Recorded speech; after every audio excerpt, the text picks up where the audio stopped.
från MS Skaparen före Bernhardsson på andra platsen.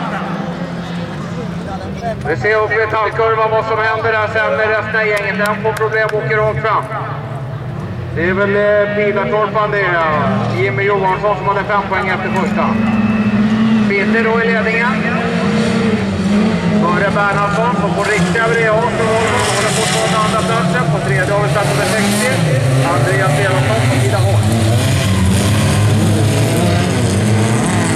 Det är fortfarande Peter. De försöker på ledningen. Före Bernhardsson. Andreas Elofsson. På fjärde där har vi satt med 113. Pasi Järvinen på femte har vi 86. Det är Filip Fransson hästspelare. Och här har vi Taske framme.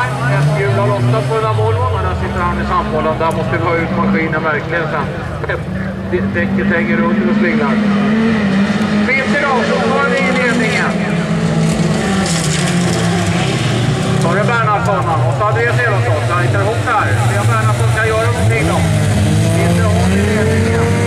Peter hade 5 poäng. Bernhardsson hade förstag i första heaten.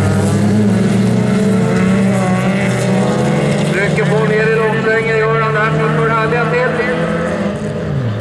Peter och Bernhardsson. Och så Andreas Elofsson som kommer närmare Bernhardsson där nu då. Så blir Pasi Järvinen som hittar en lucka på Andreas Elofsson.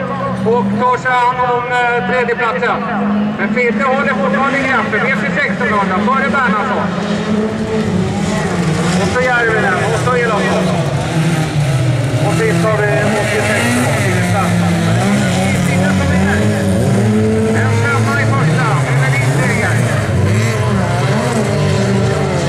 Bernhardsson 2, 3, Pasi Järvinen, 4, Andreas Elofsson och 5 Filip Fransson. Då ska vi åka juniorers till det. Jajamän.